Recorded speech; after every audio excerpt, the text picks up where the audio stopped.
இந்த நாளிலும் தாமே ஜீவனுள்ள தேவனுடைய நாமத்தை நாம் கேட்கவும் அவருடைய மகத்துவங்களை புரிந்து கொள்ளவும் குழும்பி இருக்கக்கூடிய உங்கள் அனைவருக்கும் இயேசு கிறிஸ்துவின் இனிய நாமத்திலே வாழ்த்தி வரவேற்பதிலே மிகுந்து மகிழ்ச்சி அடைகிறேன். வணக்கம்.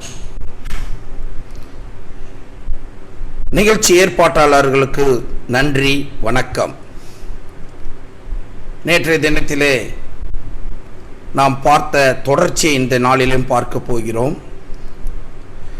இந்த நேற்றைய தினத்திலே நாம் பார்த்தோம், மிஸ்டர் ஜாகிர் நாய்க் அவர்களும் மேலும் ஒரு இந்து நண்பர் ஒருவரும் பார்ப்பீர்கள் என்றால் அவர்கள் என்ன படைத்தார்கள் என்ன படித்தார்கள் என்று நமக்கு புரியாத வண்ணமாக இருந்தது. ஆனால் கேட்ட கேள்வி நிஜம் உள்ளது. கேட்ட கேள்வி இல்லை என்று நாம் சொல்ல முடியாது. அவர்கள் கேட்கின்ற கேள்வி நியாயமானது, அதில் மாற்றம் கிடையாது. ஆனால் முதலாவது உன் கண்ணில் இருக்கக்கூடிய உத்திரத்தை தூசியை எடுத்து போட்டுட்டு மற்ற உன்னுடைய கண்களில் இருக்கக்கூடிய தூசியை தொடவா என்று வேதம் சொல்லுகிறது. இப்படியாக பார்ப்பீர்கள் என்றால் இந்த மற்ற அவர்களுடைய கண்களை பார்க்கும் முன்பாக முதலாவது நம் கண்கள் சுத்தமாய் இருக்கிறதா என்ற கேள்வியோடு நேற்று பார்த்தோம். 6 நாள்ல உலகத்தை படைக்கவே முடியாது அறிவியல் சொல்லுது. கரெக்ட், ரைட், மாற்றம் ஒன்றும் கிடையாது. ஆனால் எங்க வேதம் அறிவியல் சொல்ற மாதிரியே தான் இருக்குதுன்னு சொன்னாரு. ஆனா நேற்றைய தினத்தில் பார்த்தீர்கள், அவர் படித்த வேதத்திற்காவது, அவருடைய தெய்வத்திற்காவது, அவருடைய மக்களுக்காவது உண்மையாக இருந்திருக்க வேண்டும். அவரிடத்திலே நாம் அறிந்து கொண்ட ஒரு காரியம், இல்லாத ஒன்றை மறுபடி அவர் பொய் உரைத்திருக்கிறார் என்பதை நீங்கள் பார்த்திருப்பீர்கள். ஏனென்றால் 6 நாள் என்று ஏறத்தாழ 8 இடத்திலே பார்த்தோம். அது மாத்திரமல்ல, இன்னொரு கேள்வி எழுவத்தக்க அளவிற்கு இன்னொரு இடத்திலே பார்ப்பீர்கள் என்றால் 4 + 2 2 + 2 4 4 + 2 4 8 நாளா வந்தது. இப்போ நம்மளுக்கு கேள்வி 8 நாளா 6 நாளா? அது மாத்திரமில்ல, அவர்களுடைய துணை நூல்ல 7 நாளை பார்த்தோம். 7 நாளா? இப்போ நீங்க கேட்கிற இடத்துல இருக்கிறீங்க. நேற்றைய தினத்தில் தெரிஞ்சுக்க வேண்டிய விஷயத்தை என்ன தெரிந்து கொண்டு வென்றால், ஐயா குர்ஆன்ல 6 நாள் சொல்லுதா, 7 நாள் சொல்லுதா, 8 நாள் சொல்லுதா? அப்படியே ஸ்டாண்டர்டா வந்துட்டு இருந்தது. 6 6 6 6 ஸ்டாண்டர்டா வந்தது, மாற்றம் இல்லாம ஸ்டாண்டர்டா வந்துகிட்டு இருந்தது. பின்னாடி பார்ப்பீங்களா, அப்படியே ஒரு சர்க்கிள், அப்படியே அதில் ஒரு இடரல் காணப்படுகிறதை பார்த்தோம். அந்த இடரல் என்ன என்றால், அது 8 நாள் 7 நாள் குழப்புகிறது. இது ஒரு மிகப்பெரிய குழப்பம். இந்த குழப்பத்தை முதலாவது நீங்கள் பதில் கூறுங்கள். நிச்சயமாக நாங்கள் உங்களுக்கு பதில் கூறத்தக்கதாக தேவன் எங்களை ஆயத்தப்படுத்தி இருக்கிறார். எங்கள் வேதம் குறைவற்றதும் ஆத்துமாவை உயிர்ப்பிக்கிற விதமாய் இருக்கிறது. ஆகையினாலே சகோதரனே, சகோதரியே, இஸ்லாமிய சகோதர சகோதரிகளே, உங்களது மிகப்பெரிய ஊழியர், உலக பிரசித்தி பெற்றவர். அவர் நாம் இந்திய தேசத்தை சார்ந்தவர் தான். இப்பொழுது எனக்கு அருகாமையில் தான் இருக்கிறார், மலேசியாவிலே. மிகப்பெரிய ஊழியர். ஆனால் எவ்வளவு அழகாக வார்த்தை ஜாலங்களினாலே, அவருடைய அந்த வசீகரமான வார்த்தையினாலே இந்த உலகத்தை, இந்த மக்களை அவரோடுக்குள்ளாக கட்டி வைத்திருக்கிறதை நீங்கள் பார்த்திருப்பீர்கள். ஆனால் குர்ஆன் அப்படி கூறவில்லை. உலகம் தொடங்கினது முதல் வருடத்திற்கு 12 மாதம் தான். அப்பனா வருடத்திற்கு 12 மாதம்னா 24 hours கொண்ட காரியத்துல தான் வருடம் நகர்ந்து இருக்குதுன்றத குர்ஆன் தெளிவுபட சொல்லிடுச்சு. ஆனால் அவர்கள் கேட்கின்ற காரியம் நிச்சயமாக நீங்கள் புரிந்து கொண்டிருப்பீர்கள். அவர்கள் கேட்கின்ற கேள்விக்கு அவரிடத்திலே பதில் இல்லை. பதில் இல்லாததினாலே உங்களையும் என்னையும் பேச விடாதபடிக்கு உங்களிடத்திலே கேள்வி கேட்கிறார்கள். ஆனால் உங்களுக்கு பதில் இருக்கிறது. என்னால் மட்டும் தெரியவில்லை என்று நினைக்கிறீர்களா? கவலை விடுங்க.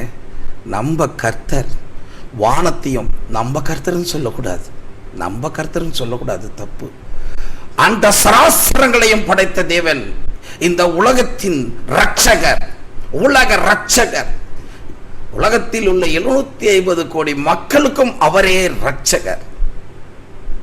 அந்த இறைவனிடத்தில் இருந்து உங்களுக்கு அவர் அருள் இருக்கிற காரியத்தை இந்த நாளிலே நாம் பார்க்க போகிறோம். நிச்சயமாக நேற்றைய தினத்திலே ஒரு சில வருத்தங்களும் கோபங்களும் என்னிடத்திலே கண்டு இருப்பீர்கள். தயவாக அதற்காக மன்னித்துக் கொள்ளுங்கள். நான் யாரிடத்திலே என் வருத்தத்தை கூறுவேன் என்பதனால் நேற்று உங்களிடத்திலே கூறிக்கொண்டேன். இப்பொழுதும் நாம் அநேக காரியங்களை பார்க்கத்தக்கதாக வேதத்திற்குள்ளாக செல்வோம்.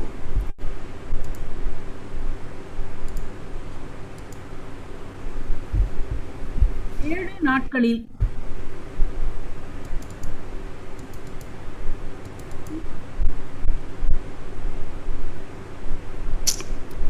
ரொம்ப கஷ்டப்படுத்துது. சரி, ஸ்கிரீன் பெருசாகல, கொஞ்சம் எல்லாருக்கும் தெரியும் நினைக்கிறேன்.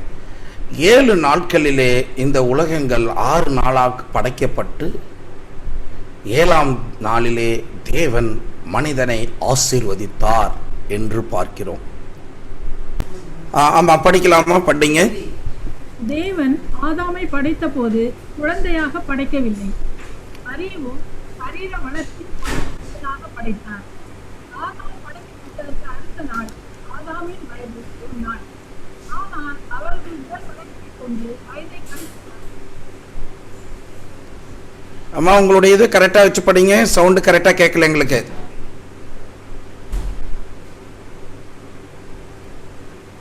தேவன் ஆதாமை படைத்த போது, கேக்குதையா? கேக்குது. கொஞ்சம் கரெக்டா கிட்ட வச்சு படிங்க. குழந்தையாக படைக்கவில்லை, அறிவும் சரீர வளர்ச்சியும் கொண்ட மனிதனாக படைத்தார். ஆதாம் படைக்கப்பட்டதற்கு அடுத்த நாள் ஆதாமின் வயது 1 நாள். ஆனால் அவரது உடல் வளர்ச்சி கொண்டு வயதை கணித்ததால் குறைந்தது 30 ஆண்டுகள் இருந்ததாம். இவ்வாறே தேவன் பூமியை படைக்கும் பொழுது சற்று தேறிய நிலையில் படைத்திருக்கக்கூடும். எனவே பூமியின் உண்மையான வயதும் அதன் இன்றைய நிலையின் அடிப்படையில் நாம் பணிக்கும் வயது ஒன்றாக இருக்காது. அதே வகையில் சூரியனும் பேரண்டமும் படைக்கப்பட்ட உண்மையான காலத்தை நாம் அதன் இன்றைய நிலையை பார்த்து கணிப்பதும் பொருந்தும். நேரத்தை நாம் பார்த்து விட்டு முடித்த காரியம்தான். இருந்தாலும் நாம் இதை அசை போட்டு தான் போக வேண்டியது இருக்கு. இறைவன் படைத்த போது முழுமையாக படைத்தார். ஒரு மலையை இன்றைய நாளிலே கணக்கிட்டு இது 10,000 வருடத்திற்கு மேலாக இது வளர்ச்சி இருந்திருக்க வேண்டும். ஒரு படிமானங்களை கணக்கிட்டு இது 1,00,000 ஆண்டுகள் இல்லை இது 10 லட்சம் ஆண்டுகள் இருக்க வேண்டும் என்று கணக்கிட்டார்கள் என்றால், கணக்கிட முடிகிறது என்றால் அது பரிபூர்ணமாய் படைக்கப்பட்டதிலிருந்து கணக்கிடப்படுகிறது.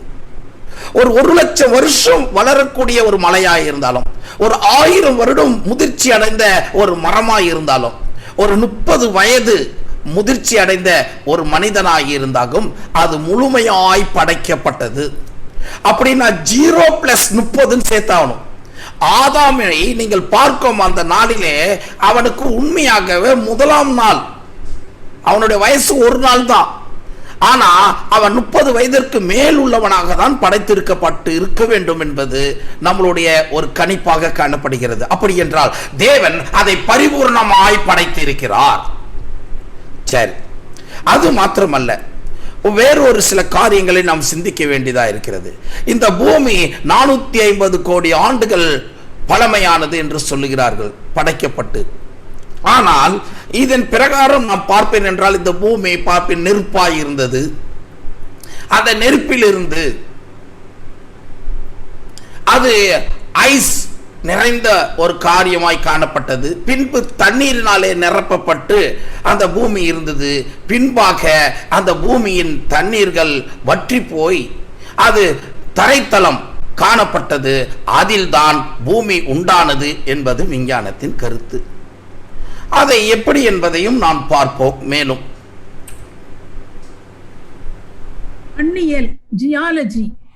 மண்ணியல் ஆய்வில் உலகின் பல இடங்களில் காணப்படும் படுகைகள், பாளங்களாக காணப்படும் அடுக்குகளாக பாறைகள் பல லட்சம் ஆண்டுகளாக ஒன்றன் மீது ஒன்றாக படிந்திருக்கும் ஒவ்வொரு வகை படுகைக்கும் ஆண்டு கணக்குகள் கூறுகின்றன. இந்த படிவ பகுதிகளை பார்வைக்காக வைக்கும் பொழுது நாங்கள் பழமை வரிசையில் வைத்து காண்பிக்கின்றன. இவ்வாறு வைக்கப்பட்ட வரிசைகள் உண்மையில்லை. ஏனெனில் கொஞ்சம் உங்களுடைய மைக்கை சரி பண்ணிக்கிங்கம்மா. கொஞ்சம் விட்டு விட்டு கேட்குது, படிக்கிறது கேட்கப்படாதபடி இருக்கு, சரி பண்ணிக்கோங்க. ஓகே, இந்த மண்ணியல் ஆய்வு குறித்து நாம் பார்க்க போவோம் என்றால் பல இடங்களில் காணப்படும் படிவங்களை படியிலே பார்ப்பீர்கள் என்றால் பாறைகள் பல லட்சம் ஆண்டுகள் ஒன்றன் மீது ஒன்றாக படிந்தன என்று கூறுகிறார்கள். இதை குறித்து ஆய்வு நடத்தப்பட்டிருக்கிறது. இதை வைத்து தான் இந்த பூமியின் ஆண்டு இவ்வளவு ஆண்டுகள் இருந்திருக்கும் என்று அறிவியல் எல்லாம் கூறுகிறதை பார்க்கிறோம். இந்த இத்தனை லட்சம் ஆண்டுகள், இத்தனை கோடி ஆண்டுகள் அப்படியாக வளர்ச்சி அடைந்து அது முதிர்ச்சி அடைந்ததாய் காணப்படுகிறதாக அவர்கள் கூறுகிறார்கள். மேலும் பார்ப்போம்.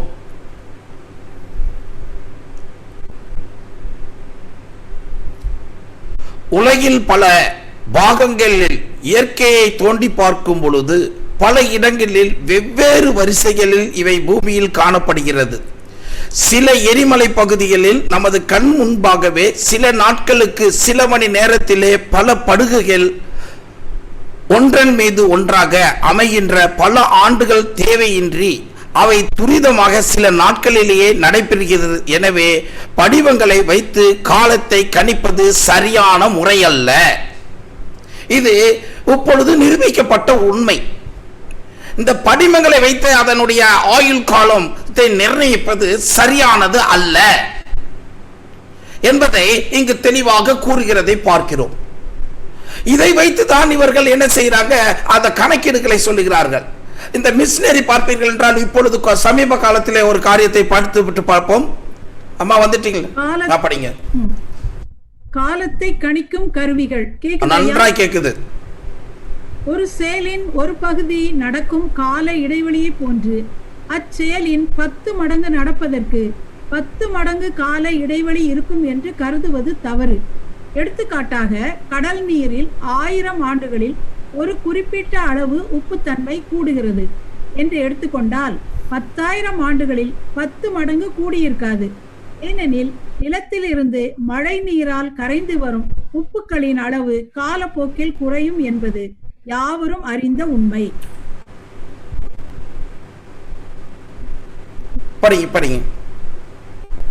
மேலும் உலகம் உருவாகும் பொழுது கடல் நீர் உப்பின்றி இருந்தது என்று கருதுவது சரியா இருக்க வேண்டியதில்லை. தொடக்கத்திலேயே உப்பாக இருந்திருக்க கூடுமென்றோ. எனவே கடலின் உப்புத்தன்மையை வைத்து உலகின் வயது பல கோடி ஆண்டுகள் என்பது சரி என்று. இயற்கை நிகழ்ச்சிகளின் கால அளவை கணிப்பது நேரடி முறையில் லீனியர் இல்லாமல் அடுக்கு முறையில் எக்ஸ்போனென்ஷியல் அமைவதே ஏற்புடையது. காலத்தை அளக்கும் பல கருவிகள் பயன்படுத்தப்படவில்லை. இந்த காலத்தை அறிக்கும் கருவிகளை வைத்து கணக்கிட்டு பார்ப்பதிலே தோல்விதான் அடைந்து இருக்கிறார்கள். இந்த உப்பு படிமானங்களை வைத்து சொல்வது முடியாது. ஏனென்றால் மனிதன் படைக்கப்பட்ட பொழுதே முழுமையாக படைக்கப்பட்டது போல இந்த கடல் படைக்கப்பட்ட போது, இந்த நீர் படைக்கப்பட்ட போது அதன் கனிமங்கள் அடித்தளத்திலே தங்கத்தக்கதாக, அதன் கனிமங்கள் உருண்டோடி ஒரு பகுதியில் சேரத்தக்கதாக நடைபெற்ற அந்த நிகழ்விலே அந்த பகுதி உப்பாக மாறப்பட்டு அப்பொழுதே இருந்திருக்க வேண்டும் என்றும் விஞ்ஞானம் கூறுகிறதையும் பார்க்கிறோம். கிபி 1800-1801 ஆண்டில் ஹவாய் தீவின் ஹவாலான நிலையில் எரிமலை குழம்பினால் உருவான பாறையின் வயதை காலத்தை கணிக்கும் கருவியின் மூலம் கிபி 1968 சரிபார்த்தார்கள். அந்த பாறைக்கு 110 கோடியிலிருந்து 300 கோடி வரை வயது இருக்கும் என்று காலத்தை கணிக்கும் கருவி கூறியது. இதை ஜேர்னல் ஆஃப் ஜியாலஜிக்கல் ரிசர்ச்சின் 1968 ஆண்டு இதழில் டாக்டர் ஹலாலான் குவிண்ட் என்ற ஆய்வு விஞ்ஞானி எழுதியுள்ளார். 168 ஆண்டுகளுக்கு முன்பு நடந்ததை இத்தனை கோடி ஆண்டுகள் என்று சொல்லும் கருவியை பயன்படுத்தி கூறப்படும் ஆண்டு கணக்குகளை நம்புவது எங்கனம்? மற்றும் பல ஆய்வாளர்களும் காலத்தை கணிக்கும் கருவிகள் உண்மைக்கு புறம்பான கருத்துக்களை கூறுவதை கண்டுபிடித்துள்ளனர். எனவே காலத்தை கணிக்கும் கருவிகள் சரியாக கணக்கிடுவதில்லை என்பது தெளிவு. 168 ஆண்டுகளை பல 100 கோடி ஆண்டுகள் என்று சொல்லும் கணக்கீடுகளை நீங்கள் நம்ப போகிறீர்களா? இங்கு ஹவாய் தீவிலே ஒரு ஆய்வை மேற்கொண்டார்கள். அந்த ஆய்வின் வெளிப்பாடாக நடந்த காரியம், அது 168 ஆண்டுகளுக்குரிய அந்த படிமானங்கள், அதாவது அங்கு எரிமலையின் குழம்புகள் வெளிப்பட்டு அதன் படிமானங்கள், அவ்வளவுதான் அதோட வருஷம். ஆனா அந்த கருவியை வைத்து பார்க்கும்போது அந்த கருவி என்ன சொல்லிடுச்சு?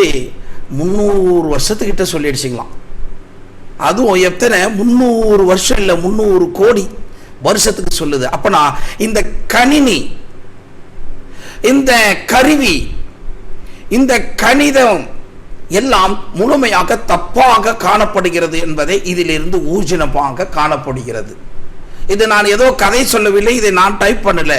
எல்லாவற்றையும் நேர்த்தியாக எடுக்க வேண்டிய இடத்திலிருந்து எடுத்து உங்களுக்கு காண்பிக்கிறேன். படிமங்கள் உலகின் பல பாகங்களில் எலும்புக்கூடுகள் மட்டுமின்றி படிமங்கள் கிடைத்துள்ளன. ஒரு விலங்கு மரணம் அடைந்து காலப்போக்கில் தானாக படிமம் ஆவதில்லை. ஏனெனில் அது மரணம் அடைந்ததும் விரைவில் அழுகி கிருமிகளாலும் பூச்சிகளாலும் மற்ற விலங்குகளாலும் அழிக்கப்பட்டு விடும். திடீரென புதைக்கப்பட்டு அழுக முடியாத சூழ்நிலையில் மட்டுமே படிமங்கள் உருவாகும். எனவே படிமங்கள் காலத்தை கணிப்பதற்கு பயன்படுவதை விட வேதத்தில் கூறப்பட்டுள்ள நோவாவின் காலத்தில் நடந்த பெருவெள்ளம், எரிமலைகள் போன்ற நிகழ்ச்சிகள் நடந்ததை நிறுவுவதற்கே உதவியா இருக்கக்கூடும். இந்த படிமங்களை வைத்து வயது கணக்கிடுகிறார்கள். அதுவும் பார்த்தீங்கன்னா நீங்க யோசித்து பாருங்க, நம் கண்ணுக்கு முன்பாக மரித்தவர்கள் எத்தனையோ பேர், எத்தனையோ உயிரினங்கள், அது எல்லாம் அப்படியே படிமானமாக இருக்கிறதா? படிமானம் என்றால் அது மண்ணில் புதை உண்டு, அப்படியே அந்த அச்சீடுகள் அதில் காணப்படுகிறது. அப்படி அந்த சிமெண்ட் பூசப்பட்டு காயறதுக்கு முன்னாடி நம்ம விரல வச்சா, கையை வச்சு எடுத்தோம்னா நம்ம கை அதில் பதிஞ்சிடும். அந்த மாதிரி இந்த மண் மேடுகளிலே படிந்து இருக்கக்கூடிய காரியத்தை தான் படிமானம் என்று அறிவியல் கூறுகிறது. இந்த படிமானத்தை வைத்து என்ன கூறுகிறார்கள்? இது பல ஆண்டுகள் அப்படின்றாங்க. நான் கேட்கிறேன், உங்கள் கண்களிலே நீங்கள் பார்த்து இருக்கிற எல்லா உயிரினங்கள் மரித்ததை படிமானங்களாக ஆயிருக்கிறதா, அழுகி இருந்த இடம் இல்லாமல் போயிருக்கிறதா என்றால் நிச்சயமாக எல்லாருக்குமே தெரியும், அது இருந்த இடம் தெரியாமல் அழுகி மண்ணோடு மண்ணாய் மாறியதை தான் நாம் பார்த்திருக்கிறோம். அப்படி என்றால் மரித்தவர்கள் யாரும், மரித்த எந்த உயிரினமும் படிமானங்களாக காணப்படுவதில்லை. அப்படி என்றால் இது திடீரென்று ஏற்பட்ட ஒரு இயற்கை சீற்றத்தினாலே தான் இந்த படிமானங்கள் உண்டாயிருக்க வேண்டும். அப்படி என்றால் அந்த இயற்கை சீற்றம் எப்பொழுது நடந்தது, ஏது நடந்தது என்று ஆய்வு பண்ணால் அது பல காரியங்கள் கூறப்பட்டாலும் இது நோவாவின் காலத்திலே ஏற்பட்ட அந்த ஜலப்பிரளயத்திலே உயிரோடு இருந்த மரம், செடி, கொடி மாத்திரமல்ல, மனிதர்கள், உயிரினங்கள் எல்லாம் என்ன செய்திருக்க வேண்டும்? அப்படியே போய் புதை உண்டு இருக்க வேண்டும். புதை உண்ட அவைகள் என்னவாக இருக்கும்? காலப்போக்கிலே படிமானங்களாக மாறி இருக்க வேண்டும். அவைகளே நிலக்கரியாகவும் இன்று காணப்படுகிறது, பெட்ரோலியமாக காணப்படுகிறது என்பதை நீங்கள் நிச்சயமாக அறிந்து கொள்ள இயலும். இருந்தாலும் நாம் மேலும் பார்ப்போம். கண்ணுக்குள்ளே சில மரங்கள் கற்களை போன்று மாறியுள்ளது. இவ்வாறு ஆவதற்கு பல்லாயிரம் ஆண்டுகள் ஆகும் என்று கருதப்பட்டு வந்தது. ஆனால் சமீப காலத்தில் தலையில் அணியும் தொப்பி, இக்கால உணவுப் பொருளான இறைச்சி பண்டம், சாசேஜஸ் போன்றவை கல்லாக மாறியிருந்தது கண்டுபிடிக்கப்பட்டுள்ளதால் இக்கருத்து மாறிவிட்டது. எனவே படிமங்கள் உருவாகுவதற்கு பல்லாயிரம் ஆண்டுகள் தேவை என்பது உண்மை அன்று. இப்போ இந்த படிமங்கள் உருவாவதற்கு பல்லாயிரம் ஆண்டு ஆச்சு, பல்லாயிரம் ஆண்டு ஆயிடுச்சு. அப்படிதான் பார்த்தீங்கன்னா இந்த கார்பன் டேட்டிங் என்று இப்போ கூட பார்த்தீங்கன்னா நம்ம தமிழ்நாட்டில் நடக்கக்கூடிய அந்த கீழடி ஆராய்ச்சிகள் மற்றும் மணச்சல் நல்லூர் ஆராய்ச்சிகளை எல்லாம் அந்த படிமங்களை எடுத்து, அந்த பொருட்களை எடுத்து அனுப்புகிறார்கள். அது எல்லாம் 100க்கு 100 சரிதானா என்றால் பல சரியாக இருக்கலாம், பல தவறாகவும் காணப்படுகிறது. இதில் பார்ப்பீர்கள் என்றால் என்ன காரியத்தை ஏற்பட்டிருக்கிறது? கல்லாக மாறுவதற்கு இத்தனை ஆயிரம் ஆண்டுகளாக, அதனால் இந்த பூமிக்கு இத்தனை ஆயிரம் ஆண்டுகள் என்று சொன்னால், இங்க கூறுகிற காரியத்தை பார்ப்பீர்கள் என்றால் தெளிவாக கூறப்பட்டு இருக்கிறது. இந்த காலத்து நாம் அணியக்கூடிய தொப்பி ஒரு சில பொருட்கள் கல்லாக மாறி இருக்கிறது. அப்பனா இது எப்படி சமீப காலத்தில் நடந்திருக்க வேண்டும். ஆகையினாலே சமீப காலத்தில் நடந்தது கல்லாக மாறுது என்றால் 4000 வருடத்திற்கு முன்பாக நடந்த நோவாவின் காலத்தில் நடந்ததுதான் இவைகள் படிமானங்களாக இருக்க வேண்டுமே அன்றி இதற்கு 4000 கோடி ஆண்டுகள், 3000 கோடி, 450 கோடி இப்படியெல்லாம் இருக்க வேண்டிய அவசியம் இல்லை என்பதை உங்கள் புரிந்து கொள்ளத்தக்கதான அறிவியல் ஆதாரங்களை உங்களிடத்திலே சமர்ப்பிக்கிறேன். மேலும் பார்ப்போம். நிலக்கரி எண்ணெய். தாவரங்களில் இருந்து நிலக்கரி உண்டாவதற்கு பல்லாயிரம் ஆண்டுகள் ஆகும் என்று கூறி வந்தனர். டாக்டர் ராபர்ட் ஹென்றி என்பவர் ஒரே ஆண்டிற்குள் தாவரம் நிலக்கரியாக முடியும் என்று நிரூபித்துள்ளார். இதை பல ஆராய்ச்சியாளர்கள் சரிபார்த்துள்ளனர். மேலும் மிகுந்த வெப்பமுள்ள நீரின் செயல்பாட்டினால் நிலத்தடி எண்ணெய் க்ரூட் ஆயில் வெகு சீக்கிரம் உருவாகும் என்றும் கண்டுபிடித்துள்ளனர். இந்த பெட்ரோலியம் இந்த எதெல்லாம் பார்த்தீங்கன்னா பல கோடி ஆண்டுக்கு முன்பாக உலகம் அழிஞ்சிச்சு, அதனால வந்தது என்னென்னவோ சொல்றாங்க. ஆனா பல கோடி ஆண்டுகளுக்கு முன்பாக உயிரினம் இருந்ததானா அதுக்கே எதிர்மறையான அநேக கருத்துக்கள் அங்குள்ள இடத்துல காணப்படுகிறது. ஆனால் இதை இப்பொழுது டாக்டர் ராபர்ட் என்பவர் பார்த்தீங்கன்னா நிரூபித்து காட்டியிருக்கிற காரியம் சில காலங்களிலேயே இவைகள் மாற்றத்திற்குரியாகதா இருக்கிறது என்பதை அவர் ஊர்ஜினப்படுத்தியிருக்கிறார். இது கதையல்ல, என்னால் எழுதப்பட்டதல்ல, நிஜம். கதிர்வீச்சு. அணு எண் 238 கொண்ட யுரேனியமானது ஆல்பா பீட்டா கதிர்வீச்சினால் சிறிது சிறிதாக அணு எண் 206 கொண்ட ஈயமாக மாறுகின்றது.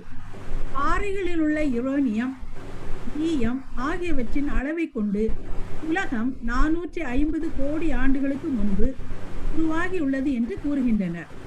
இப்ப பாருங்க, இது இப்படி இந்த இவர்களுடைய கணிப்பு தவறாவதற்கு என்ன காரணம் என்பதை நன்றாக பார்த்து கொண்டு வருகிறோம். கொஞ்சம் கவனித்து பார்த்தாதான் இது ஸ்டடிஸ் வெறும் பிரசங்கம் மாத்திரமல்ல, இது நாம் கடித்து கொண்டு இருக்கிறோம் என்பதை புரிந்து கொள்ளுங்கள். சரி என்றே அநேகர் எண்ணினார்கள்.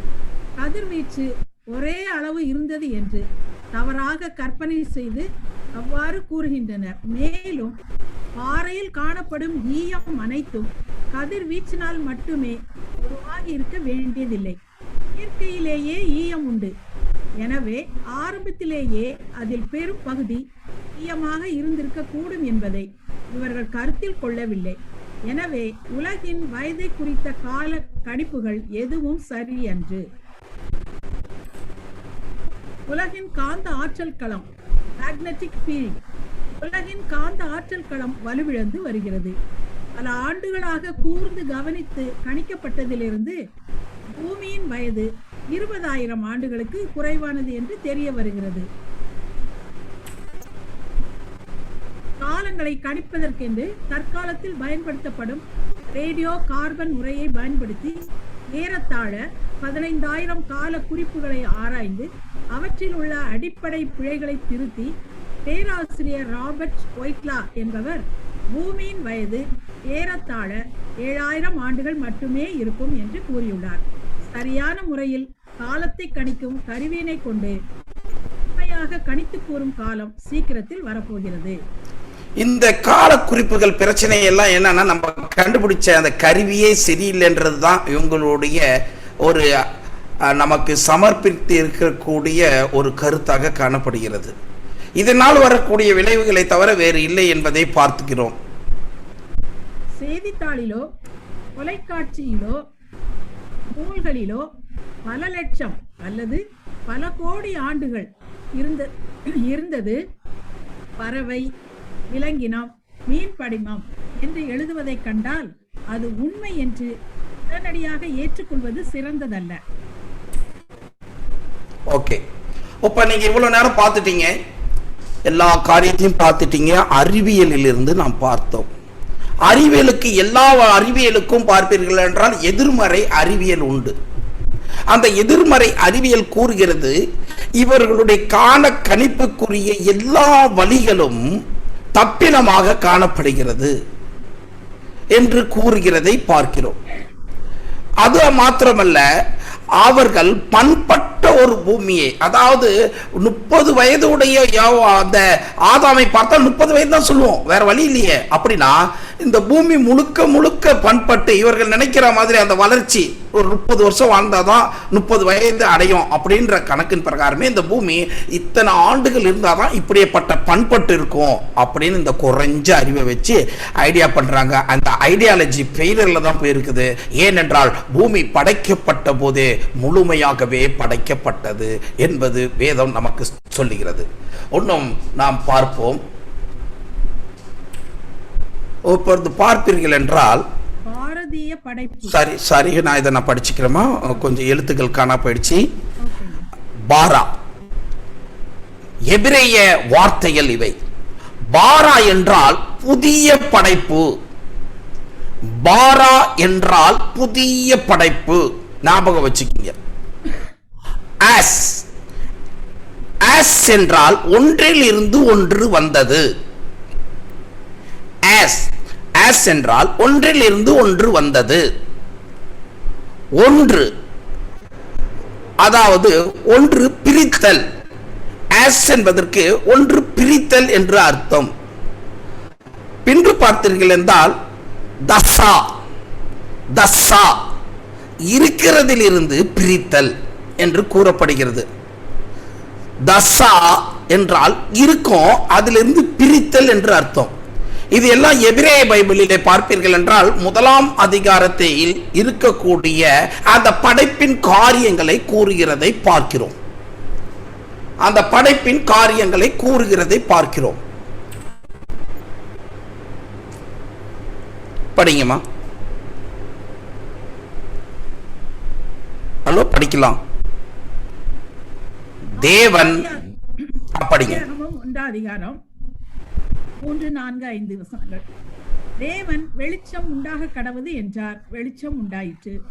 வெளிச்சம் நல்லது என்று தேவன் கண்டார். வெளிச்சத்தையும் இருளையும் தேவன் வெவ்வேறாக பிரித்தார். தேவன் வெளிச்சத்துக்கு பகல் என்று பெயரிட்டார், இருளுக்கு இரவு என்று பெயரிட்டார்.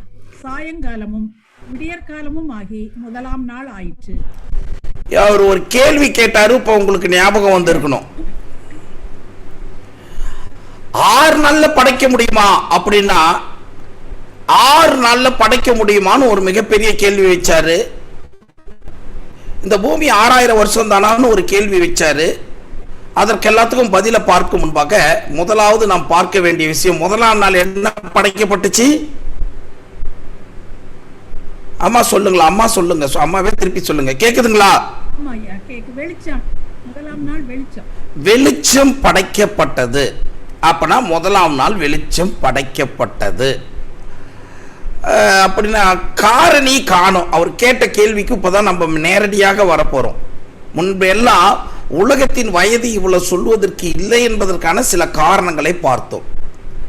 இப்பொழுது பார்க்கக்கூடிய காரியம் என்னவென்றால், வெளிச்சம் வந்தது, ஆனா அதோட காரணி சூரியன் எங்கே அப்படின்னா 4ஆவது நாள். இங்க ஒரு நன்றாக நம்ம பார்க்க வேண்டிய சூழல் இருக்கு. இதை ஞாபகம் வச்சுக்கோங்க. இதுக்கு இப்போ பதில் இல்லை, இதற்கு பதில் இல்லை. இது அப்படியே கொஞ்சம் ஞாபகம் வச்சுக்குவோம். நம்ம அடுத்து போவோம், இதுக்கு பதில் தருவேன். அதுக்குள்ள பார்க்க வேண்டியதை பார்த்துட்டு வந்துடுவோம். 6, 7, 8 வசனங்கள். பின்பு தேவன் ஜலத்தின் மத்தியில் ஆகாய விரிவு உண்டாக கடவது என்றும் அது ஜலத்தினின்று ஜலத்தை பிரிக்க கடவது என்றும் சொன்னார். தேவன் ஆகாய விரிவை உண்டு பண்ணி ஆகாய விரிவுக்கு கீழே இருக்கிற ஜலத்திற்கும் ஆகாய விரிவுக்கு மேலே இருக்கிற ஜலத்திற்கும் பிரிவுண்டாக்கினார். அது அப்படியே ஆயிற்று. தேவன் ஆகாய விரிவுக்கு வானம் என்று பெயரிட்டார். சாயங்காலமும் விடியற்காலமும் ஆகி 2ஆம் நாள் ஆயிற்று. 2 நாள் ஆயிடுச்சு. 2ஆம் நாள் அவர் செய்தது ஆகாய விரிவை உண்டாக்குவது.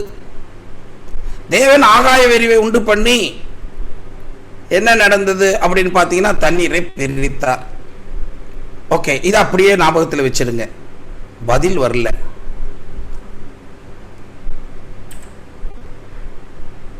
9, 10 வசனங்கள். பின்பு தேவன் வானத்தின் கீழே இருக்கிற ஜலம் ஓரிடத்தில் சேரவும் எட்டாந்தரை காணப்படவும் கடவது என்றார். அது அப்படியே ஆயிற்று. தேவன் வெட்டாந்தரைக்கு பூமி என்றும் சேர்ந்த ஜலத்திற்கு சமுத்திரம் என்று பெயரிட்டார். தேவன் அது நல்லது என்று கண்டார். இப்போ நீங்க கவனிக்க வேண்டியது, ரொம்ப ரொம்ப கவனிக்க வேண்டியது, சிறு குழந்தை போல கவனிச்சாதான் புரியும், இல்லாட்ட புரியாது. அவர் கூறினாரே, எத்தனாம் நாள் பூமி உண்டாக்கப்பட்டது? அம்மா உங்களுக்கு தெரிஞ்சா சொல்லுங்க. வேதப்படி இல்ல அவர் வேதப்படி அவரே கூறின ஒரு காரியத்தை முதல்ல எடுக்கணும். பூமி எத்தனாம் நாள் உருவாக்கப்பட்டிருக்குது? 3வது நாள். பூமி எத்தனாவது நாள்? 3ஆம் நாள் ஐயா. இங்க பார்க்கும் போது என்ன சொல்லுது? 2ஆம் நாள் முடிஞ்ச பிறகு 3ஆம் நாள்ல பின்பு தேவன் வானத்தின் கீழே இருக்கிற ஜலம் ஓரிடத்தில் சேரக்கடுவது வெட்டாந்தரை காணப்படுவது என்றார். அது அப்படியே ஆயிற்று. தேவன் வெட்டாந்தரைக்கு பூமி என்று பேரிட்டார். அந்த பூமி என்று பேரிட்டாரே, இந்த பேரிட்ட காரியத்தை முதலாவது யோசிங்க. பூமியை படைச்சாரா பேரிட்டாரா? 3வது நாள்ல பூமியை படைச்சாரா இல்ல பேரிட்டாரா? கொஞ்சம் யாருன்னா சொல்லுங்க, சொன்னீங்கன்னா நலமா இருக்கும். நம்ம கலந்து போயிடுறது நல்லா இருக்கும் இந்த விஷயத்துல. அம்மா உங்களுக்கு தெரிஞ்சதுன்னா அவங்களுடைய பிரதிநிதியா சொல்லுங்க, இல்லாட்ட யாருக்குன்னா தெரிஞ்சவங்க யாருன்னா சொல்லுங்க டக்குன்னு. பூமிக்கு 3ஆம் நாள்ல பேரிட்டாரா படைத்தாரா? காணப்படும் கடவுது பிரிக்கிறன்னு சொல்லிட்டு அப்புறம் பேரிட்டாருன்னு தான் வேதம் சொல்லுது. இப்ப அப்படின்னா அவர் என்ன சொன்னாரு? பூமியை எத்தனாவது நாள் படைச்சாரு? 3ஆம் நாள். அப்பனா அவருடைய வார்த்தை எவ்வளவு வார்த்தை ஜாலங்களை அந்த இடத்துல பயன்படுத்தினாருன்றது முதல் ஞாபகம் வச்சுக்கோங்க. அது மாத்திரம் இல்ல, பூமி எப்ப படைக்கப்பட்டுச்சு தெரியுமா? ஆதியிலே தேவன் வானத்தையும் பூமியை உண்டாக்கினார். 1ஆம் நாள் உண்டாக்குனாரா? ஆதியிலே. ஆதி எப்ப தெரியல. ஆதி எப்போன்னு யாருக்குமே தெரியாது. அப்படி என்றால் இந்த படிமான காரியங்களை வைத்து இந்த பூமிக்கு இவ்வளவு வயசு ஆயிடுச்சு அப்படின்னு சொல்றது முடியாது. எந்த அளவுக்கு உண்மையோ அதே அளவிற்கு ஒரு காரியமும் காணப்படுகிறது. இந்த பூமி இந்த 6 நாள்ல படைக்கப்பட்ட போது பூமியை கர்த்தர் என்ன செய்யல? 1ஆம் நாள்ல படைச்சாருன்னா போட்டிருக்கு. 1ஆம் நாள்ல என்னத்தை படைச்சாரு? வெளிச்சம். அப்பனா 3வது நாள்ல பூமியை படைச்சாரா? பூமி இருந்தாதான் பூமியில தண்ணி இருந்தது இருக்கு. தண்ணியை தான் விளக்கினாரு. அதாவது குடத்துல இருந்த தண்ணியை கீழே ஊத்துனா, தண்ணியை ஊத்துனாங்கன்னா குடம் இருந்ததுன்னு அர்த்தம். அந்த மாதிரி பூமியில தண்ணியை விளக்குனாருன்னா பூமி இருந்ததுன்னு அர்த்தம். அதுக்கு முன்பாக நீங்க நல்லா ஞாபகம் இருக்கும், ஆதியிலே தேவன் எப்படி இருந்தார்? எது மேல இருந்து அசைவாடி கொண்டிருந்தாரு? ஜலத்தின் மேல் அசைவாடி கொண்டிருந்தார்.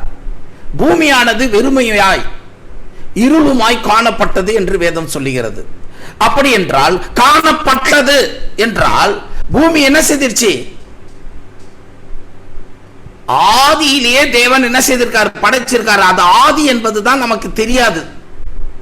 அந்த ஆதிக்கு தான் இவங்க கணக்கு பாட்டு சொல்றாங்க. அப்பனா கிட்டத்தட்ட அவங்க சொல்றது கரெக்டா அக்யூரேட்டா உண்மையா பொய்யான்னு நம்மளால சொல்ல முடியாது. ஆனா பூமி இந்த 6000 வருஷத்துக்கு முன்பாக படைக்கப்படவில்லை. ஏனென்றால் ஆதியிலே பூமி படைக்கப்பட்டது, 1ஆம் நாள்ல படைக்கப்பட்டது வெளிச்சம் என்றுதான் வேதம் சொல்லுகிறது. இதில் இருவேறு கருத்துக்கள் பலரிடத்தில் இருந்து கொண்டு இருக்கிறது, குழப்பத்தில் தான் இருக்கிறாங்க. ஆனா வேதம் நமக்கு சொல்லுது பூமி படைக்கப்பட்டது. அதை தான் நம்ம முன்னாடியே சொன்னோம். ஒரு நிமிஷம் பார்த்தோம். இது என்னது பார்த்தோம்? பாரா என்றால் புதிதாக படைக்கப்பட்டது. ஆஸ் என்றால் ஒன்றிலிருந்து ஒன்று பிரித்தல். தசா என்றால் இருக்கிறதிலிருந்து பிரித்தல். அப்ப என்றால் பூமி இருந்ததிலிருந்து தண்ணீரை பிரித்தார். இங்க பயன்படுத்த வார்த்தைகளை நாம் கவனித்திருக்க வேண்டும். இருக்கிற தண்ணீரை, பூமியில் இருந்த தண்ணீரை அவர் வெவ்வேறாக பிரித்தார். எப்படி பிரிச்சாரு? ஒரு இடத்தில் போக கடவுது என்றார். அதே சமயத்தில் பாதி தண்ணீர் வானத்திற்கு மேலாக போனதையும் பார்க்கிறோம். ஆகாய விரிவுக்கு மேலாக போனதையும் ஆகாய விரிவுக்கு கீழாகவும் பிரித்தார். இருந்தது பிரித்தார். இருந்ததுன்னா தானா இருந்ததுன்னு எடுத்துக்க கூடாது. அதையும் அவரே சொல்லிட்டார், ஆதியிலே படைத்தார்.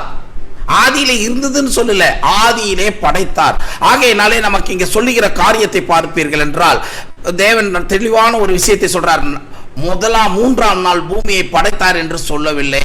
அந்த வெட்டாந்தரைக்கு பூமி பேர், அப்ப புள்ள இல்லைன்னா பேர் வைக்க முடியுங்களா? புள்ள 10 நாளைக்கு முன்னாடி பிறந்ததோ 5 நாளைக்கு முன்னாடி பிறந்ததோ 20 நாளைக்கு முன்னாடி பிறந்ததோ நமக்கு தெரியாது. ஆனா பேர் சூட்டு நடந்தது தான் எந்த நாள்? 3ஆம் நாள் நடந்தது. அப்ப அப்படின்னா கிட்டத்தட்ட அறிவியல் சொல்வது போல கூட இருக்கலாம். ஏன்னா அறிவியல் என்ன சொல்லுகிறது என்றால் இது நெருப்பு கோலமாக இருந்தது, பின்பு பனிக்கோளமாக குளிர்ந்து மாறியது, பின்பு பனி குளிர்ந்து நீரானது.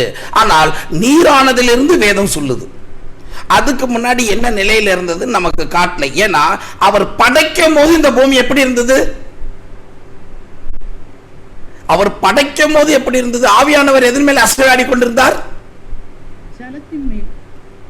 அப்படின்னா அவர் இந்த உலகத்தை படைக்கும் முன்பாக அவர் இந்த பூமி எப்படி இருந்தது?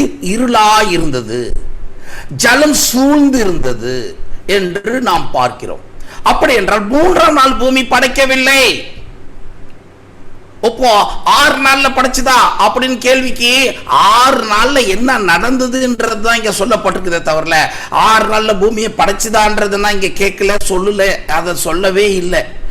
இருந்த ஒரு வீட்டை, எப்பொழுதோ வாங்கி போட்ட ஒரு பிளாட்டை, உங்க அப்பா வாங்கி போட்ட ஒரு பிளாட்டை நீங்க வீடு கட்டுறீங்க. எப்ப வாங்கி போட்டாருன்னா பத்திரத்தை எடுத்து பார்த்தாதான் தெரியும். அப்படியாக அவர் எத்தனையோ உலகங்களை படைச்சு வச்சிருக்கிறாரு. அந்த படைப்பை விட்ட அந்த உலகங்கள் அது ஒழுங்கற்று கிடந்தது. அந்த ஒழுங்கற்ற நிலையில் இருந்த இந்த பூமியை தாமே அவர் ஒழுங்குபடுத்தினார். அவர் ஒழுங்குபடுத்தினார் என்பதற்கு வேதம் தெளிவாக சாட்சி கூறுகிறது. அது இருளாய் இருந்தது, அது ஒழுங்கின்மையாய் இருந்தது. இருந்ததுன்னா என்ன அர்த்தம்? அம்மா நீங்க தான் உங்களுடைய பிரதிநிதியா சொல்லணும். இருந்ததுன்னா என்ன அர்த்தம்? ஏற்கனவே இருந்தது ஐயா. இருந்ததுன்னு தான் சொல்றாரு. ஒழுங்கின்மையா இருந்தது அப்படின்னா ஒழுங்கா இல்லாத கிடந்தது, சீரில்லாம இருந்தது. தண்ணி எங்க பார்த்தாலும் தண்ணி, அதுக்கு கரண்ட் வசதி இல்ல, லைட் இல்ல, தண்ணி எங்க பார்த்தாலும் ஓடிக்கிட்டு கிடக்குது. இப்ப என்ன செய்யறாரு? வடிகாலை உருவாக்குகிறார். அதுக்கு கரண்ட் போட்டு லைட் வரா போல என்ன செய்யறாரு? லைட்டை வர வைக்கிறாரு. ஒரு வீட்டுக்கு போகணும்னா, அந்த வீடு கட்டணும்னா முதலாவது தேவை என்ன தெரியுங்களா? வெளிச்சம். டெம்பரவரி கரண்ட் எடுப்போம்ல, அந்த வெளிச்சம் டெம்பரவரி. அந்த வெளிச்சம் டெம்பரவரி. அந்த வெளிச்சத்துக்கு டெம்பரவரியா இருக்கு போட்டுட்டு இந்த பூமியை தண்ணினால சூழ்ந்து இருக்குது. அதுக்கு வடிகால்களை உருவாக்கி மேலே பாதி தண்ணீரை எடுத்துக்கொண்டார், கீழே பாதி தண்ணீரை ஒதுக்கினார். இதை குறித்து இன்னும் ஒரு நாள் பாடம் நடத்துவோம் வேற ஒரு இதுல. அப்போ உங்களுக்கு 100% ப்ரூஃப் ஆயிடும். இப்போ ப்ரூஃப் ஆனாலும் கொஞ்சம் குழப்பங்கள் இருக்கும், ஆனா பின்னாடி அதுவும் சரியாயிடும்.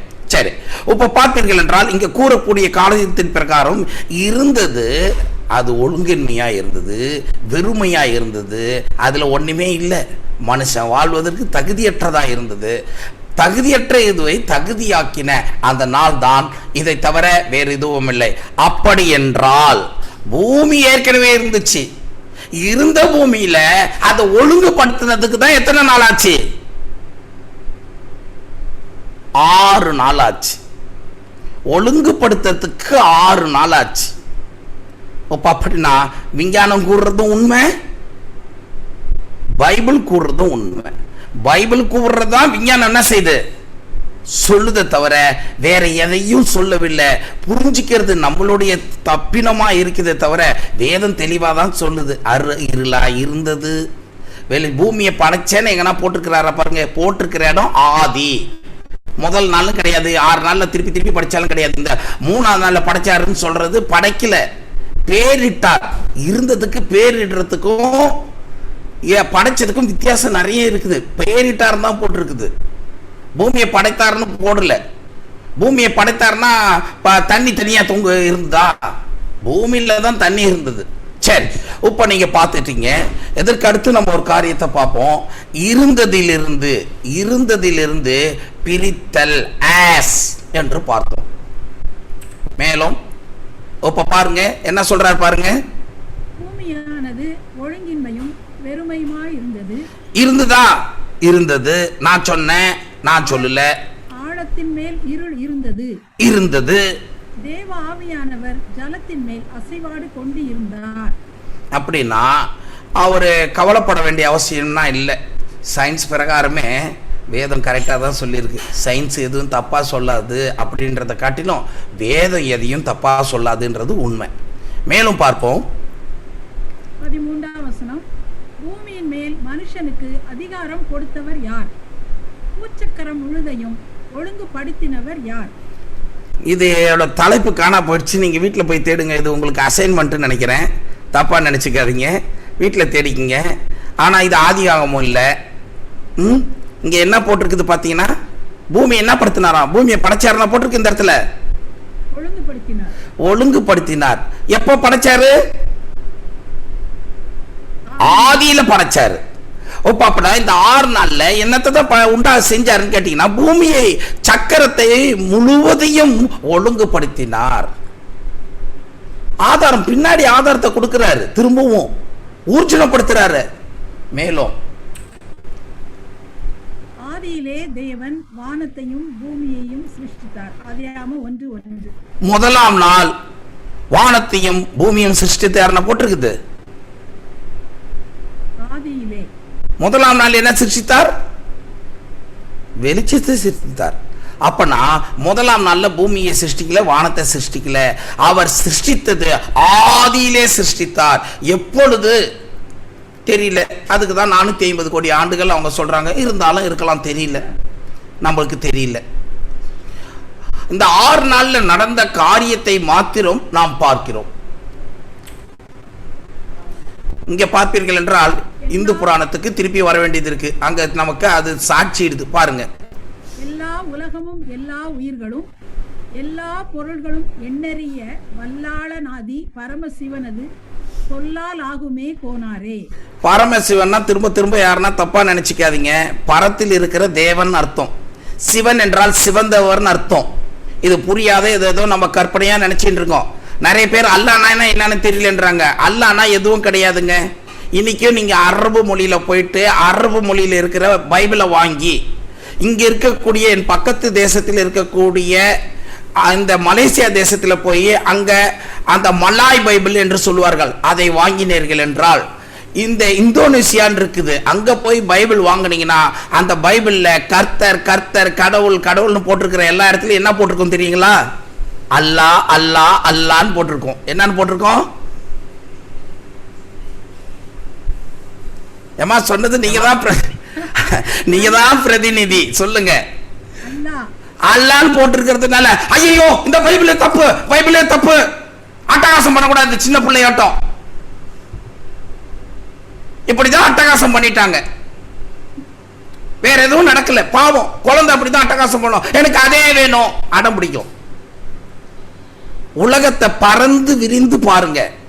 பிராட் மைண்டோட வாங்க. அப்ப எல்லாம் தெரியும். குறுகிய மனப்பான்மையோட இருக்கக்கூடாது. இப்போ இங்க தெளிவாக ஒரு விஷயம் சொல்லுது. என்ன சொல்றதுன்னு பாத்தீங்கன்னா, அந்த பைபிள் நீங்க அரபு தேசத்துல இன்னைக்கும் போய் வாங்குனீங்கன்னா அங்க பாதிரியார் தான் நடத்துவாரு, நம்ம பாஸ்டர் போதகமார்கள் தான் நடத்துவாங்க. அங்கேயும் சபைகள் இருக்குது. அந்த பைபிளை மொழிபெயர்த்தவங்க அரேபியர் இல்ல, பைபிள் சொசைட்டி தான் மொழிபெயர்த்தது. அங்க மொழிக்கு வேற வழியே கிடையாது. பைபிள்ல பாத்தீங்கன்னா கர்த்தர் கர்த்தர்னு போட்டிருக்கு. இதெல்லாம் எபிரேய சொல்லு. கர்த்தர் என்பதெல்லாம் இந்து தெய்வங்களுக்கு இருக்கிற பெயர்கள் அல்ல, தெய்வம் என்பதற்கான பெயர்கள். தெய்வம் என்பதற்கான பெயர்கள். முதல் அதை புரிஞ்சுக்கணும். கடவுள் இந்தி பைபிள் போய் வாங்கி பாருங்க, மகேஸ்வரான் இருக்கும். ஐயோ இங்க மகேஸ்வரா போட்டிருக்குது, இந்தி பைபிளே தப்பு. என்ன எனக்கு புரியல. ஃபர்ஸ்ட் லாங்குவேஜ், மொழி திறன் கற்றறிய வேண்டும். நம்மளுடைய மைண்டை கொஞ்சம் பிராடா வைக்கணும். நம் வேதத்தில் போட்டிருக்கிற பல வார்த்தைகள், தமிழ்ல போட்டிருக்கிற வார்த்தைகளே பார்த்தீர்கள் என்றால் தமிழ் சொல். அவர்களுக்கு கடவுளை கடவுள் என்று தான் சொல்லுவார்கள். நம்ம கேட்க வேண்டியது எந்த கடவுள் தான் கேட்கணும். இப்போ அரபு தேசத்துல ஒரு பாதிரியார் நிற்கிறாரு, ஒரு இமாம், அதாவது இமாம் என்று சொல்லக்கூடியவர், ஒரு இஸ்லாமிய போதகர் நிற்கிறாரு. அவங்க 2 பேர்கிட்ட போயிட்டு இவங்க பைபிளை வச்சுக்கிட்டு இருப்பாரு, இவர் இதை வச்சிருப்பாரு, குரானை வச்சிருப்பாரு. 2 பேரும் படிக்கும் போது பார்த்தீங்கன்னா கடவுள்னு வர இடத்துலனா அல்லா அல்லா அல்லான்னு தான் வரும். இப்போ நம்ம கேட்க வேண்டியது எந்த அல்லான்னு தான் கேட்கணும். இப்போ இந்திய தேசத்துல இந்த இஸ்லாம் ஒருத்தர் வச்சிருக்கிறாரு, இயலாது என்பதை நமக்கு புரிந்து கொள்ள முடியும் என்று நம்புகிறேன். இதற்கான மேல் காரியங்கள் இருந்தால் நமக்கு பின்பு ஒரு நாள்ல இதற்காக நாம் பேசுவோம். பின்பு தேவன் பகலுக்கும் இரவுக்கும் வித்தியாசம் உண்டாக்கத்தக்கதாக வானம் என்கிற ஆகாய விரிவிலே சுடர்கள் உண்டாக கடவது. அவைகள் அடையாளங்களுக்காகவும் காலங்களையும் நாட்களையும் வருஷங்களையும் குறிக்கிறதற்காகவும் இருக்க கடவுது என்றார். ஆதியாகமம் 1:14. சுடர்கள் உருவாக கடவுதுன்னு தான் சொன்னார். எந்த சுடர்னு இங்க போடல. அதை புரிஞ்சுக்கணும். 2வது இப்போ ஒன்ன பாருங்க, 16. தேவன் பகலை ஆள பெரிய சுடரும் இரவை ஆள சிறிய சுடரும் ஆகிய 2 மகத்தான சுடர்களையும் நட்சத்திரங்களையும் உண்டாக்கினார். இது எப்போ உண்டாக்கினார் அப்படின்றத பெருசா நமக்கு சொல்லல, அதையும் புரிஞ்சுக்கணும். இதுவும் ஆதியா அப்படின்னா அதை முன்னாடியே நம்ம சொல்லிட்டாரு, வானமும் பூமியும். அப்படின்னா இதெல்லாம் வானத்தில் இருக்கிறதுனால இது ஆதியில நடந்த விஷயன்றத தெளிவாக புரிஞ்சுக்கணும். ஆனா 4ஆம் நாள் தான் என்ன நடந்ததுன்னா பார்க்க போறோம்.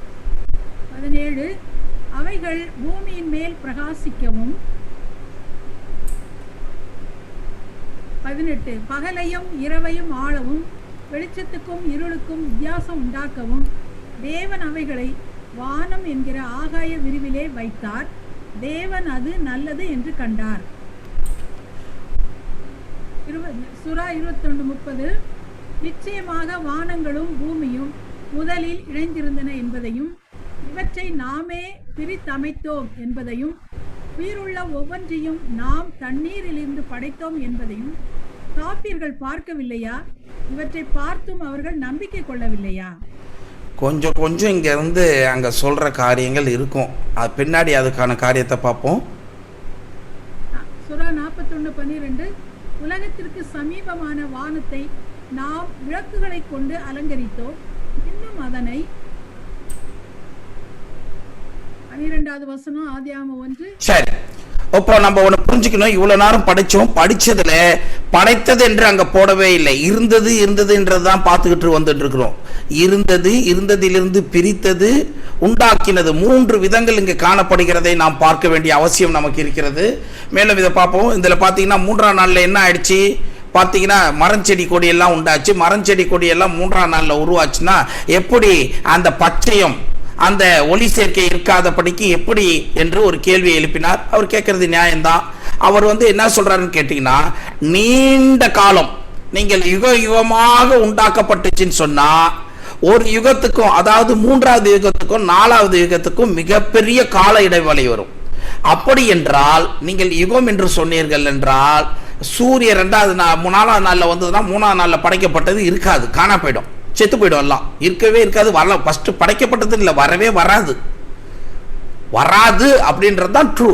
அப்படின்னா இன்னொரு விஷயத்தை அவர் சொன்னதையும் பார்த்தீங்க.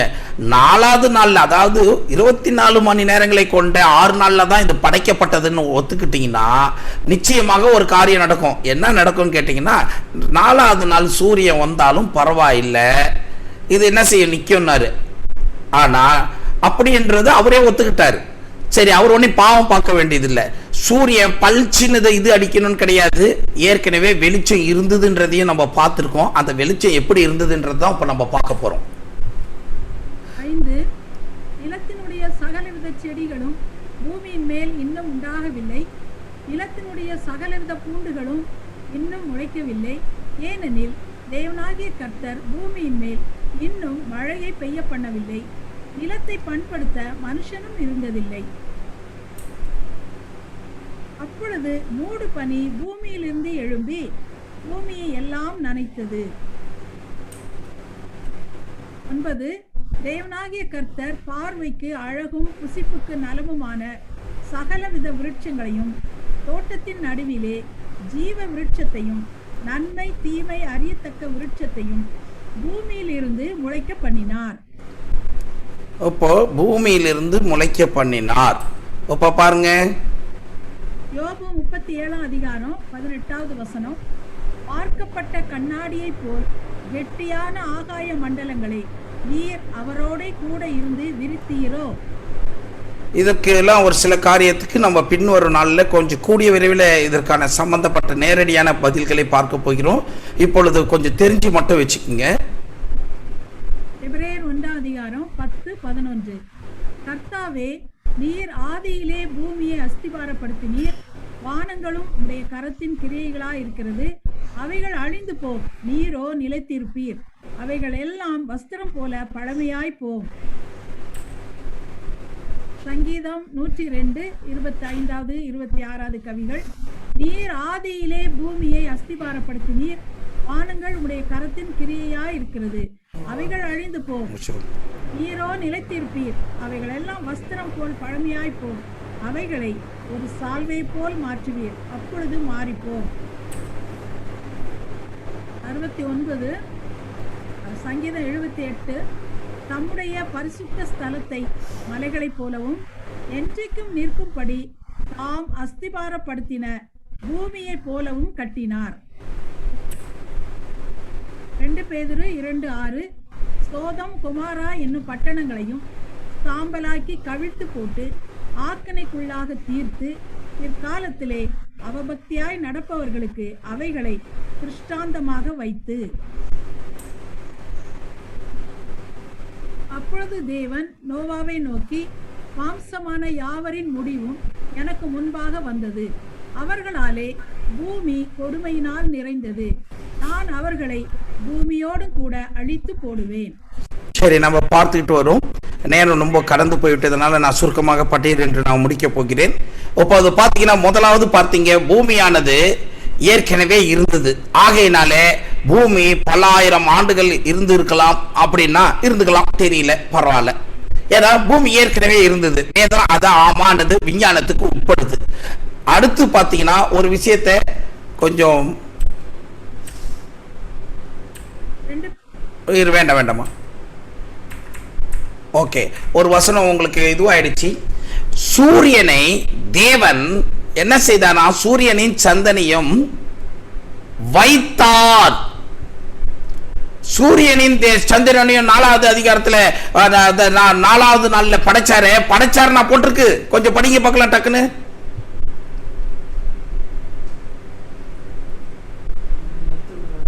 வைத்தார். அம்மா பைபிள் இருக்காமா?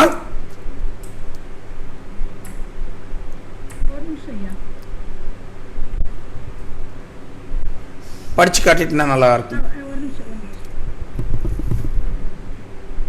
இல்ல மிஸ்ஸிங் ஆயிட்டு இருக்குது. எங்க போ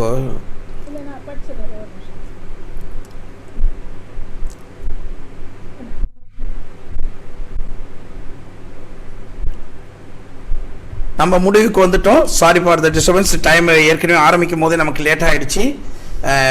எவ்வளோ ஒரு 2 நிமிஷத்துல நான் முடிச்சிடுவேன். முடிஞ்சிருச்சு. தேவன் பகலுக்கும் இரவுக்கும் வித்தியாசம் உண்டாக்கத்தக்கதாக வானம் என்கிற ஆகாய விரிவிலே சுடர்கள் உண்டாக கடவது. அவைகள் அடையாளங்களுக்காகவும் காலங்களையும் நாட்களையும் வருஷங்களையும் அறிகிறதற்காகவும் இருக்க கடவது என்றார். அவைகள் பூமியின் மேல் பிரகாசிக்கும்படி வானம் என்கிற ஆகாய விரிவிலே சுடர்களாய் இருக்க கடவது என்றார். அது அப்படியே ஆயிற்று. தேவன் பகலை ஆள பெரிய சுடரும் இரவை ஆள சிறிய சுடரும் ஆகிய 2 மகத்தான சுடர்களையும் நட்சத்திரங்களையும் உண்டாக்கினார். அவைகள் பூமியின் மேல் பிரகாசிக்கவும் பகலையும் இரவையும் ஆளவும் வெளிச்சத்துக்கும் இருளுக்கும் வித்தியாசம் உண்டாக்கவும் தேவன் அவைகளை வானம் என்கிற ஆகாய விரிவிலே வைத்தார். தேவன் அது நல்லது. போதும். அதை வைத்தார். வைத்தார்னா எப்படி? படைத்தார்னா போட்டிருக்கு. அப்படி என்றால் சூரியன் முன்பாகவே இருந்திருக்கிறது. இப்போ பிரச்சனை என்னன்னு கேட்டீங்கன்னா, இந்த சூரியன் பூமிக்கும் இந்த சூரியனுக்கும் இப்பொழுது இருக்கக்கூடிய அந்த இடைவெளி அல்ல. அது மிக தொலைவில் இருந்திருக்கலாம். அது வெளிச்சத்தை மாத்திரம் இந்த பூமியில பாய்ச்சும்படியாக இருந்திருக்கலாம். அப்படி வெளிச்சம் மாத்திரம் பாய்ச்சும்படியாக இருந்த அந்த சூரியனை வைத்தார் என்றால் ஏற்கனவே இருக்குதுன்னு அர்த்தம். அப்படி என்ன செய்யறாரு, எடுத்து வந்து இந்த டியூன் பண்ணுவாங்க பாத்தீங்கன்னா, இந்த ஆண்டனாவை டியூன் பண்ணுவாங்க தெரியுங்களா, இந்த லைட்டை செட் பண்ணி பார்ப்பாங்க, இந்த இடத்துல வச்சா போக்கஸ் நல்லா இருக்குமா, இந்த இடத்துல வச்சா நல்லா இருக்குமா அப்படின்னு பார்ப்பாங்க. இப்படின்னா திருப்பினா விடுவாங்க படம் எடுக்கிறதுக்கு. அப்படின்னா ஏற்கனவே சூரியன் இருக்கிறது, அதை வைத்தார் என்றால் பூமியில் பிரகாசிக்கத்தக்கதாக வைத்தார். அப்படின்னா அது எங்கேயோ தொலைவா ஒரு எல்லையில இருந்திருக்கும், அதை பூமியில பிரகாசிக்கத்தக்கதாக வைத்தார், படைத்தார் அல்ல. அததான் முன்னாடியே சொன்னேன், பாரா ஆஸ் என்னது நம்ம பார்த்தோமே, நாம இருக்குங்களா இல்லையா, பார்த்துங்க திருப்பியும்.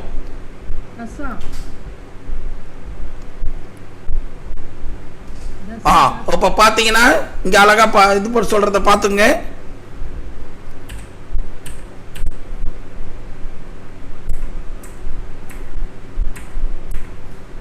அப்போ பாரா ஆஸ் தசா அப்படின்னா இருந்ததை ஒழுங்குபடுத்துதல், இருக்கிறதை வைத்தல், இப்படியாக நடைபெறுகிற இந்த காரியத்தை நீங்கள் நன்றாக புரிந்து கொள்ள வேண்டும். ஆதியாகம புத்தகத்தை எபிரேய பைபிள்ல நீங்கள் இதையெல்லாம் பார்த்தீங்கன்னா எந்த இடத்துல எது எது போட்டிருக்குதோ அந்த வாக்கியங்களை தான் நான் எடுத்து போட்டிருக்கிறேன். இது நான் எழுதின வாக்கியம் கிடையாது. இந்த வாக்கியத்தின் பிரகாரம் பாரா என்றால் புதிய படைப்பு, புதிய படைப்பு என்ற ஒரு காரியத்தை உருவாக்குதல் என்று அர்த்தம். ஏற்கனவே இருக்கிற விஷயத்தை ஒழுங்குபடுத்தல். பூமி இருக்குது, தண்ணீரை என்ன செய்யறாரு, ஒழுங்குபடுத்துகிறது. அப்படி என்றால் அதுக்கு மேல பாத்தீங்கன்னா தசா என்றால் இருக்கிறதிலிருந்து ஒன்றை பிரித்தல். அப்படி என்றால் முதலாவது 6 நாள்ல உலகத்தை படைச்சாரானா, உலகத்தை எப்பயோ படைச்சிட்டாரு. அப்படின்றதுனால விஞ்ஞானம் சொல்றது மாதிரி தான் உலகம் இருக்க வாய்ப்பு இருக்கும், அதில் மாற்றம் இல்லை. அதை தான் பைபிளும் கூறுகிறது. மேலும் முதலாம் நாள் ஒளி இருந்தது என்றால் சூரியன் பூமிக்கும் இதற்கும் உள்ள டிஸ்டன்ஸ் வெகு தொலைவில் இருக்கலாம்.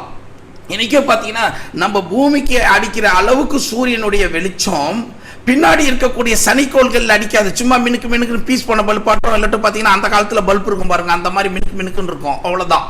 அப்ப அப்படி இருந்த காரியத்தை பூமியின் குடியிருப்புக்காக மாற்றும் பொழுது தேவன் பூமி மேல் பிரகாசிக்கத்தக்கதாக வைத்தார். அப்படின்னா என்ன செய்து, இருந்ததை வைத்தார், பிரித்தார், இருந்ததை பிரித்தார். அதுதான் வேதம் சொல்லுது, ஒழுங்குபடுத்தினார் என்று சொல்லுது. அப்படி என்றால் நீங்க தெளிவா தெரிஞ்சுக்கீங்க, சூரிய ஒளி இருந்தால் போதும். மழை காலமா இருக்குதுன்னா இருட்டிக்கிட்டு இருக்குது 40 நாள் 30 நாள், செடி கொடினா செத்து போயிட்டுதா, வெளிச்சம் இருந்தா போதும், வெளிச்சம் இருந்தா போதும். அப்போ அப்படி இருக்கும் போது அந்த வெளிச்சத்தின் விகிதத்திலே அது வளர்வதிலே ஒன்னும் பிரச்சனை இல்லை. சரி அதுவும் முடியாதுன்னு சொல்றீங்களா, பரவாயில்ல, ஒரு நாள் நிச்சயமா தாங்கும். அவரே ஒத்துக்கிட்டாரு, ஒரு நாள் தாங்கும். அப்போ அப்படின்னா ஒரு நாள் தாங்கிறதுல பிரச்சனை கிடையாது. இப்போ மரம் செடி வளர்ந்ததுல பிரச்சனை கிடையாது. சூரியன் 4ஆம் நாள்ல வச்சாருன்னா படைச்சார் இல்ல, அது இருந்தது, அதை ஒழுங்குபடுத்தினார், அதை என்ன செய்யறாரு, வைத்தார். அப்படின்றதுனால சூரிய பிரச்சனை தீர்ந்துடுச்சு. அதற்கப்புறம் பாத்தீங்கன்னா அவர் சொன்னக்கூடிய காரியத்தை நீங்கள் பார்ப்பீர்கள் என்றால் அடுத்து சொல்றாரு, பூமி 3ஆம் நாள்ல படைச்சதுன்னு சொன்னாரு. 3ஆம் நாள்ல பூமி என்ன செய்யல, படைக்கல, பிரச்சனை தீர்ந்துடுச்சு. சூரியன் முந்தி பூமி பிறந்திருக்க முடியாது அப்படின்னாரு. பூமி பிறந்தது பல 1000 ஆண்டுகள் இல்ல பல கோடி ஆண்டுகள் இருந்தாலும் வேதம் ஆதி என்று சொன்னதுனாலே ஆதியை நமக்கு என்னன்றது தெரியல. அந்த ஆதிக்கு தான் இந்த விஞ்ஞானம் என்ன செய்யுது, அது 450 கோடி ஆண்டுகள் என்று பெயரிட்டிருக்கிறது. மேலும் பார்க்கிறால் இந்த மாதிரி இவர் சொன்ன இந்த காரியங்கள் எல்லாம் பார்த்தீங்கன்னா பூமி 3ஆம் நாள்ன்றது க்ளோஸ்டு, தாவரம் வளர்றதுக்கு டார்ச்சி இருப்பதற்கு தேவையான அளவுக்கு வெளிச்சம் இருந்தது. அந்த வெளிச்சம் இருந்தது என்பதற்கு சூரியன் முன்பாகவே இருந்தது. முன்பாகவே இருந்த அந்த சூரியனை வைப்பதினால் இவைகள் எல்லாம் ப்ராப்ளம் சால்வ். அந்த ப்ராப்ளத்தை எல்லாத்தையும் முடித்து வைத்தவராக அவர் நேர்த்தியாகவே சொன்னதாக இருக்கிறதை பார்க்கிறோம். இருந்ததை ஒழுங்கு அதை நகர்த்தினார், அந்த இடத்தை விட்டு நகர்த்து பூமியில் பிரகாசிக்கப்படி. அப்படின்னா யோசித்து பாருங்க, நல்லா வெளிச்சம் போடுறீங்க, ஒரு இடத்துல இருந்து போடுறீங்க, அங்க வெளிச்சம் பத்தல, கொஞ்சம் திருப்புப்பான்றாங்க பாருங்க. அந்த மாதிரி அதை வந்து டியூன் பண்ணிருக்கலாம். அந்த டியூன் பண்ண விஷயத்தை தான் அங்க வைத்தார், முன்பு தொலைவுல இருந்திருக்கலாம். ஆகையினாலே இவை எல்லாம் நிறைவேறத்தக்கதாக தேவன் சகலவற்றையும் உண்டாக்கினவராய் இருக்கிறார். இதற்கான மேலும் காரியங்கள் இருந்தால் நான் பின்பு முடித்த பின்பு உங்களிடத்தில் இதற்கான விளக்கத்தை இன்னும் பேசுவோமானால் நாம் பேசுவோம். இதை நீங்கள் புரிந்து கொண்டு இருப்பீர்கள் என்று நினைக்கிறேன். ஆனாலும் இது குழப்பத்திற்குரிய கொஞ்சம் காரியம்தான். இந்த குழப்பத்தை முழுமையாக தீர வேண்டும் என்றால் நீங்கள் திருப்பி படித்து பார்த்தீங்கன்னா உங்களுக்கு இவைகள் எல்லாம் தீரும். ஆகையினால இந்த நாளிலும் கூடி வந்திருக்கிற உங்களை தாமே தேவன் ஆசீர்வதித்து உங்களை வல்லமையினாலும் எல்லா விதமான நன்மையினாலும் போஷித்து வழி நடத்துவார் என்பதிலே ஒரு ஐயமும் இல்லை. தேவன் நம்மோடும் இந்த கூட்டத்தோடும் இருந்து ஆசீர்வதித்து காப்பார் என்ற நம்பிக்கையோடு உங்களிடமிருந்து விடை பெறுவது உங்கள் தோழர், உங்கள் ஊழியக்காரர் என் பன்னீர்செல்வம். வணக்கம்.